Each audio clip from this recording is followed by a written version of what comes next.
seems like that lady is a temptress. She's a siren. She's lured him into the rocks. I haven't heard that term in a long time. She's a harlot, almost. Well, harlot's bad, right? She's just powerful. Wasn't there some speculation that she was on Epstein's yacht at one point in time? There was like photos with her and Prince Andrew way back in the day when she was like in her early 20s. Wow. For more than anything is for us to love her and want to be like her. And she can't get it across the finish line. And all of this is exhibit A as to why. And by the way, Jamie sitting there. What if every tear Meghan Markle cried was part of a script? What if every emotional breakdown, every soft-spoken pause, every raw moment in front of the camera wasn't raw at all? That's the unsettling question Joe Rogan just dropped on millions of listeners. And whether you love or loathe Meghan, you might find yourself questioning everything after hearing what he had to say. Before we dive into what may be one of the most explosive takedowns in recent podcast history, don't forget to subscribe. If you're done with the polished PR stories and ready for the unfiltered truth behind the headlines, this is the channel for you. Now buckle up, because what Rogan unleashed about Meghan Markle wasn't just criticism. It was a full-blown dissection of her public persona, her titles, her business empire, and even her darkest rumors. It all started with a simple clip. Meghan, in an old interview, laughing about being able to cry on command. Like a party trick, she joked. She wasn't confessing it with regret or humility. It was more like she was showing off. Joe Rogan saw that, paused, and then ripped into it with the precision of a veteran media analyst. His reaction? Brutal. "Who does that?" he asked. "You're out here telling the world how broken and vulnerable you are, and now you're bragging about how you can fake the tears?" But Rogan didn't stop at just Meghan's laughing at crying moment. He pulled the curtain back on the entire act. He said what many have whispered, but few have dared to shout: Meghan's public breakdowns aren't breakdowns at all. They're calculated performances. He called out how every emotional display, the trembling voice, the deep breath, the glossy eyes, always seems to arrive just in time for a book release, a documentary drop, or a new podcast launch. Coincidence? Not, in Rogan's world. According to him, this is media manipulation 101. Body language experts have echoed similar sentiments. Meghan's expressions, they claim, are too perfect.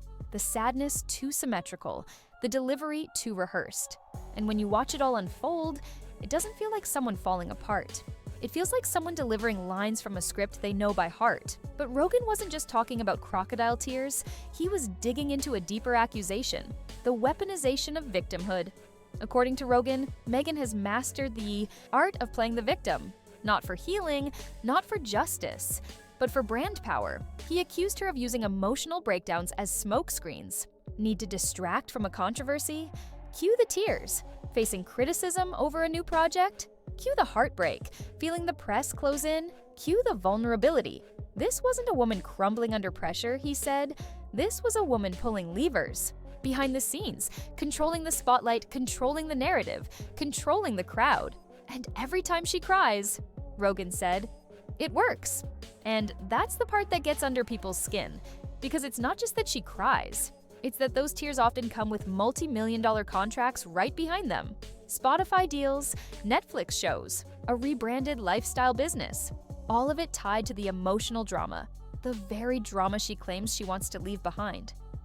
But then came the next curveball, the title. If Meghan and Harry supposedly walked away from royal life, why is she still using the title Duchess of Sussex like it's a badge of honor? Rogan went in hard on this contradiction. It's like quitting your job, he said, but still demanding the paycheck, the perks, and the office parking spot. And he's not alone.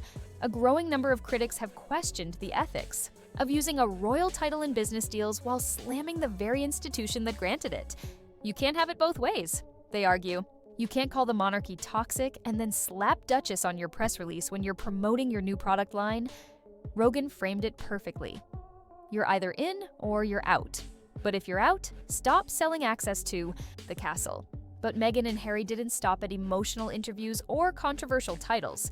They built an empire, and Rogan says the entire thing is propped up by one thing: their former royal status. The deals with Netflix and Spotify weren't just about their personalities. They were about the palace.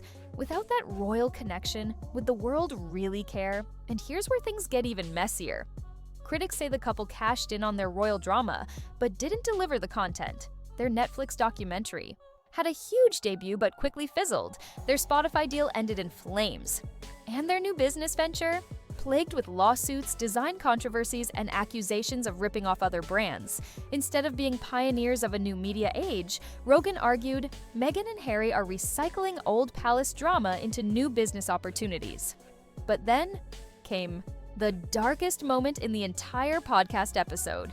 Rogan, never one to shy away from uncomfortable topics, brought up the yacht girl rumors. Yes, those rumors, the ones that have swirled in dark corners of the internet for years, the whispers that Meghan Markle, before the palace, may have been entangled in high society yacht parties.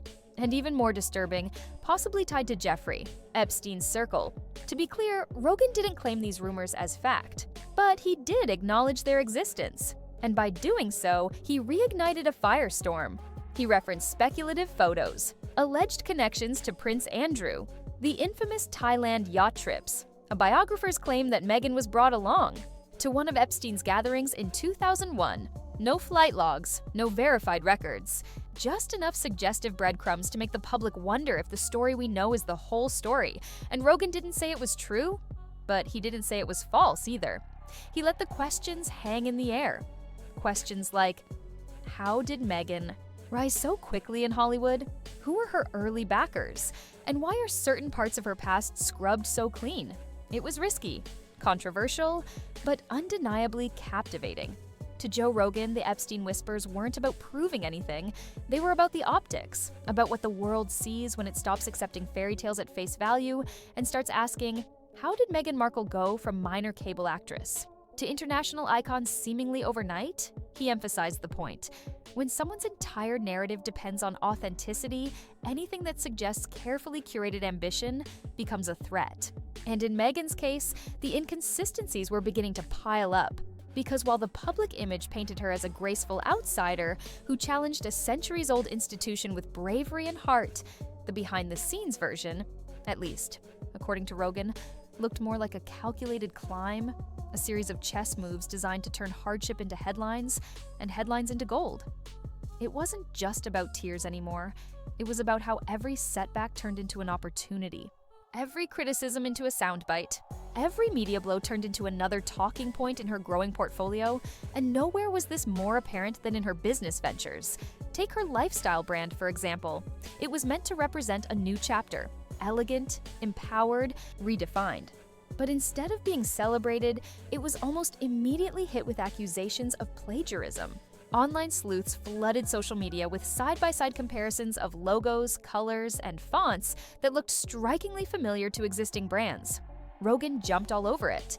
He questioned whether Meghan had truly built something original, or just slapped her name and Duchess title onto an aesthetic she thought would sell. A shortcut. Another media move masquerading as a personal mission.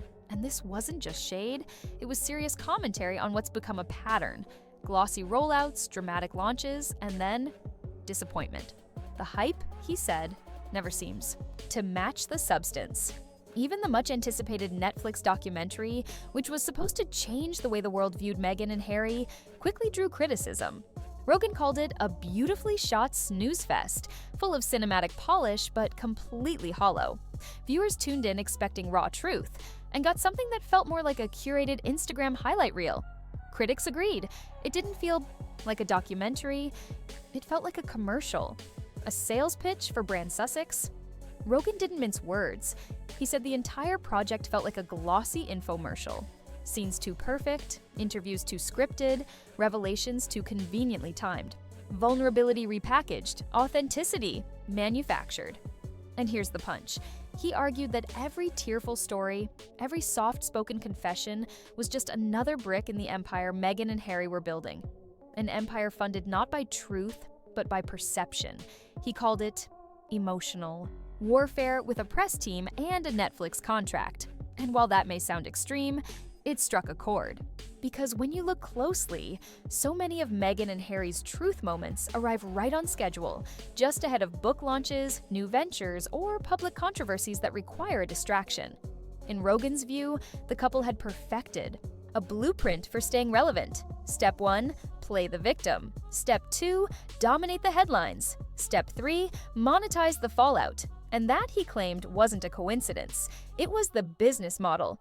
But Meghan's public persona doesn't just rely on emotions. It relies heavily on being seen as misunderstood, as a woman mistreated by a stuffy, archaic system, a fighter who chose freedom over formality, a mother who walked away from wealth for peace of mind. That's the brand. And in today's media climate, it's a powerful one. But there's a catch. Once the cracks start to show, the whole thing can crumble fast. And that's exactly what Rogan suggested might be happening now. Because while Meghan's tear-streaked image was once seen as courageous, it's now being mocked. What once evoked empathy now sparks skepticism. What once broke the internet now barely moves the needle. And Rogan wasn't the only one saying it.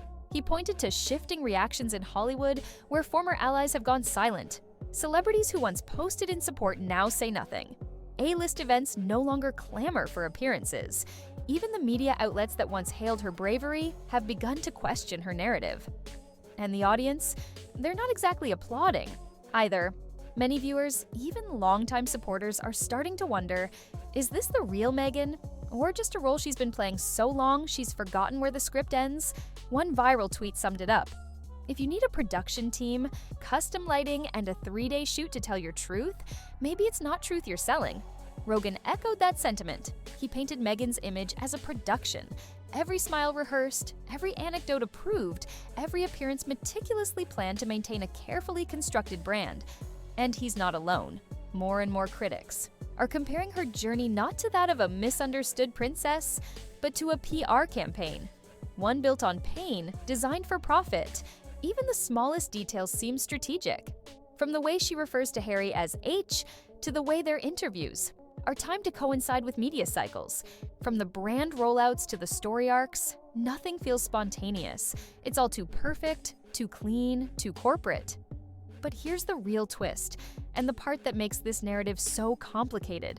Because while Rogan's criticisms were razor sharp, they may have had the opposite effect. Instead of destroying Meghan and Harry's credibility, they might have reinforced it, at least among their supporters, because the moment Rogan, a powerful, outspoken, and controversial figure, mocked her tears, ridiculed her brand, and hinted at dark connections, something shifted. Her fan base doubled down.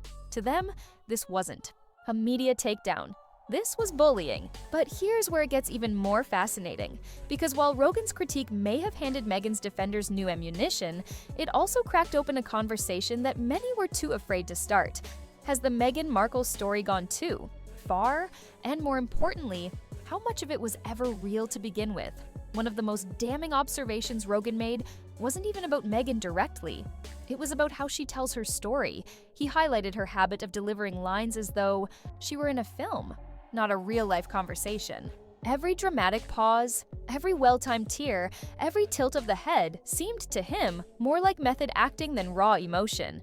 He mocked the infamous M and H codename anecdote, where Meghan revealed they used secret initials at the start of their relationship.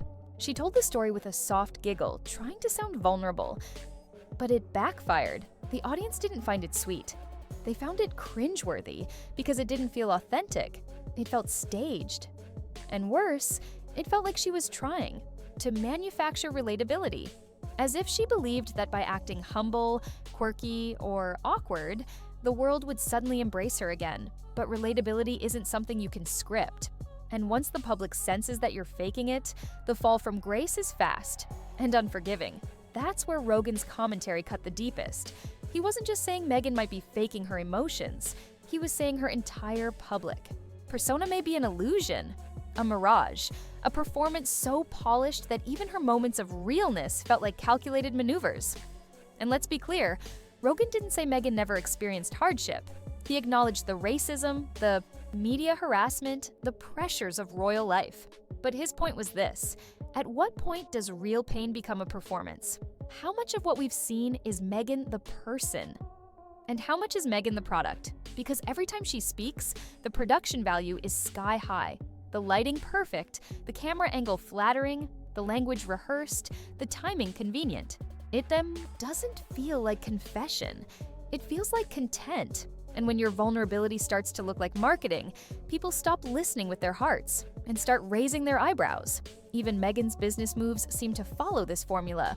Take her latest brand revamp, intended to signal a new phase of empowerment and reinvention. But almost immediately, it was overshadowed by scandal. Critics accused her of copying existing designs, recycling aesthetics, and relying too heavily on her Duchess title to generate buzz. Rogan pounced on the irony. How can someone claim to be breaking away from the crown while using it to sell soap and skin cream? The deeper he went, the more apparent the contradiction became. Meghan and Harry, the so-called rebels of the royal family, haven't truly let go of the institution they claim to despise. They've simply rebranded it and turned it into a business. And here's where the damage starts to spiral out of control. Because if their entire platform is based on stepping away from the monarchy, then constantly clinging to its titles, imagery, and storylines undermines everything they've built. It's like watching someone escape a cage only to carry the bars with them. And according to Rogan, that's the ultimate betrayal, not just to the royal family, but to the public, who believed in their mission, who thought they were witnessing a new chapter, who wanted to believe that Harry and Meghan were building something real. Instead, what they got was merch, podcasts, documentaries, lifestyle products, all wrapped in the very royal sparkle they once called toxic. To Rogan, this wasn't just hypocrisy, it was manipulation at its finest, playing the role of victim while cashing royalty checks, crying about oppression while negotiating multi-million-dollar deals, slamming the press while partnering with media giants. It's the double life that gets under people's skin, and the most dangerous part? It's working. Because despite all the backlash, the inconsistencies, the failed launches, and the rumors, Meghan and Harry are still everywhere, still profiting, still pushing their brand. And as Rogan noted, that's no accident. It's a strategy, a cold, calculated understanding of how modern media works. People don't just buy products anymore. They buy stories, they buy pain, they buy redemption arcs. And Meghan and Harry have mastered the art of selling theirs. But the cracks are starting to show. Hollywood, once their biggest cheerleader, is going quiet. Invitations are drying up, collaborations are stalling, and even their loyal fans are asking hard questions. Because at some point, a brand built on truth has to deliver truth. And if it doesn't, the whole thing starts to feel like a scam. Rogan closed his segment with a brutal thought. Maybe Meghan never really left the palace. Maybe she just turned it into a content studio. She may no longer live behind royal walls, but she's still using them as props, still drawing from the same well, still using the same title. Only now, it's not about duty. It's about clicks. And that's where the illusion collapses, because you can't sell rebellion and royalty at the same time. You can't build your brand on transparency while curating every frame. You can't be both victim and mogul. And if Meghan doesn't realize that soon, Rogan warned, the very empire she's built might collapse under the weight of its contradictions. So now we're left with the question nobody wants to ask, but everyone's starting to whisper. Is Meghan Markle the misunderstood outsider who challenged the system and tried to build something new from the ashes of royalty? Or is she the ultimate media architect, someone who used emotion, controversy, and royal proximity to build an empire with one carefully curated image at the center? Joe Rogan never outright called her a con artist. But let's not pretend the implication wasn't there. He painted Meghan not as a lost princess, but as a skilled manipulator who saw opportunity in every scandal and knew exactly how to package her pain for maximum impact. He exposed the timing. He questioned the emotion. He ripped into the contradictions. But more than that, he forced us to reevaluate why we believe what we believe. Because let's face it, Meghan's story was never just hers. It was ours. The public bought in. We watched. We shared. We trended the hashtags. We cried during the interviews. We bought the myth because we wanted it to be true. We wanted a heroine. We wanted someone who could stand up to tradition. Someone who could modernize the monarchy. Someone who could overcome racism, media cruelty, and family betrayal to emerge stronger than ever. But what if we weren't watching a transformation? What if we were watching a performance? That's what Rogan dares to suggest. That the fairy tale isn't falling apart. It was never real to begin with. And it's not just Meghan. Harry's right there with her. From explosive memoirs to high-budget documentaries, his journey has followed the same pattern. Tears, tragedy, and truth bombs, delivered on a schedule, wrapped in brand deals, and tied up with a royal ribbon. It's a new kind of royalty, not bound by crowns or kingdoms, but by camera crews and controversy. Rogan's takedown wasn't just personal, it was existential. It questioned the very foundation of modern fame, how people craft entire empires out of curated pain, how social capital becomes more valuable than truth, how media-savvy public figures know exactly when to cry and exactly when to cash in. And whether you agree with Rogan or not, you can't deny this. The Meghan Markle we see on screen is not the same one who walked into Buckingham Palace years ago. She's more powerful now, more strategic, and more controversial than ever. But there's a cost, because the higher the brand climbs, the harder the fall. And right now, with the lawsuits, the scandals, the failed deals, and the growing fatigue around her narrative, that fall feels closer than ever. Authenticity isn't something you can fake forever. At some point, the audience looks up and realizes the tears don't match the timing, the stories don't match the facts, and the royal titles being used to promote empowerment start to look like glitter-covered contradictions. And when that happens, sympathy turns into skepticism, empathy turns into exhaustion, and fairy tales become cautionary tales. So where does this leave Meghan and Harry? According to Rogan, they're trapped in their own script, too deep in the performance to break character, too invested in the narrative to change course, too dependent on the drama to ever truly step away. But that doesn't mean the public has to keep watching. At some point, people stop following the actors and start reading the credits. They start asking who wrote the story, who funded the production, and what the whole performance was really trying to sell. And when they do, Meghan's empire, built on tears, titles, and televised trauma, might not look like empowerment anymore. It might look like exploitation. Because in the end, Joe Rogan didn't just call out the contradictions. He held up a mirror. And now it's up to the audience to decide what they see. Was she infiltrated, or was she the one doing the infiltrating? Was this a story of survival, or strategy, a rebellion, or a rebrand? Whatever your answer, one thing's for sure: Meghan Markle isn't going away quietly, and neither is the controversy. And if you want to keep pulling back the curtain on stories the mainstream won't touch, make sure to hit that subscribe button.